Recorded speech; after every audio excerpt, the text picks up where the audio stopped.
নমস্কাৰ, মই বৰষা বুঢ়াগোহাঁই। পোনপ্ৰথমে মই সমূহ অসমবাসী ৰাইজক বহুত ধন্যবাদ জ্ঞাপন কৰিছোঁ মোক ইমানখিনি মৰম আৰু আশীৰ্বাদ দিয়াৰ বাবে। আপোনালোক সকলোৱে ইতিমধ্যে গম পাইছে যিহেতু যে DY বিহুৰাণী ছিজন 16ৰ মই চূড়ান্ত পৰ্যায়ৰ প্ৰতিযোগী আছিলোঁ আৰু DY মঞ্চত মোৰ এয়া তৃতীয়টি বৰ্ষ আছিলে। বিগত দুটা বৰ্ষৰ দৰে এই বৰ্ষটো মই DY বিহুৰাণীলৈ গৈছিলোঁ এটা মনত আশা লৈ যে মই DY বিহুৰাণী হ'ম আৰু সৰুৰে পৰা বহুত সপোন আছিলে DY বিহুৰাণী হোৱা।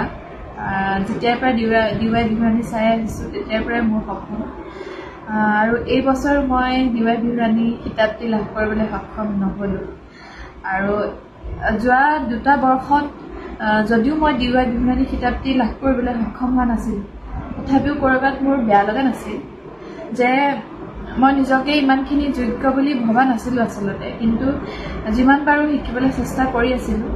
এই বৰ্ষটো মই ইমানখিনি যোগ্য বুলি ভবা নাই, কিন্তু তথাপিও মই যোৱাটো বৰ্ষত ৰাইজে মোক বহুত মৰম দিছে, কিন্তু এই বৰ্ষত মই নিজে কল্পনা কৰিব নোৱাৰাকৈ মই নিজে ভবা নাই যে মই ইমানখিনি ৰাইজৰ সঁহাৰি পাম।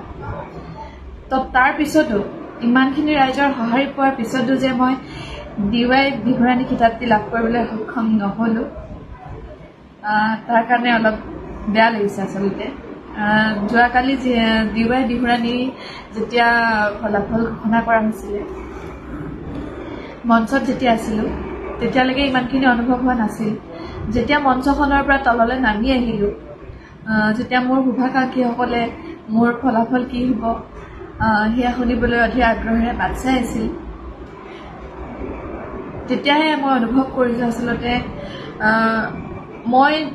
মোৰ নিজৰ আচলতে যি সপোন আছিল মোৰ যেন সপোনটো আজি ভাঙি চুৰমাৰ হৈ গৈছে, মোৰ এনেকুৱা অনুভৱ হৈছে। আৰু বেছি দীঘলীয়া কৰি নাথাকোঁ। ভিডিঅ'টি বনোৱাৰ মোৰ এটাই উদ্দেশ্য যে সকলোৱে যিহেতু ফোন মেছেজ কৰি আছে আৰু মই সকলোৰে ফোন মেছেজৰ উত্তৰ দিব পৰা নাই, সকলোৰে প্ৰশ্ন, ৰাইজৰ প্ৰশ্ন, মোৰো প্ৰশ্ন যে ইমানখিনি ৰাইজৰ সঁহাৰি পোৱাৰ পিছতো মই কিয় DY বিহুৰাণী খিতাপটি লাভ কৰিবলৈ সক্ষম নহ'লোঁ। যদি বিচাৰকৰ সিদ্ধান্তই চূড়ান্ত সিদ্ধান্ত আছিল তেনেহ'লে ৰাইজৰ মাজলৈ ভোটদানৰ জৰিয়তে কিয় বিচাৰ কৰিবলৈ এৰি দিয়া হৈছিল।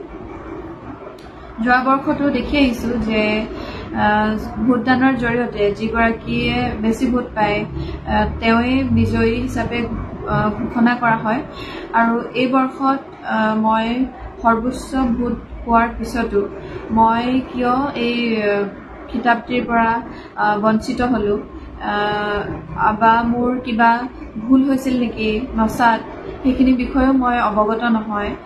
মোৰ ক'ত ভুল হ'ল আচলতে সেইখিনি বিষয়েও মই অৱগত নহয়। গতিকে ইয়াৰ উত্তৰ মোৰ লগত নাই কিয় মই লাভ কৰিবলৈ সক্ষম নহ'লোঁ কিতাপটি।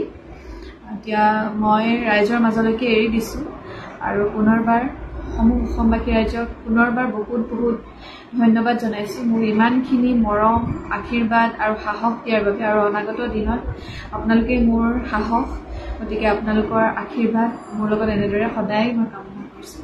ধন্যবাদ।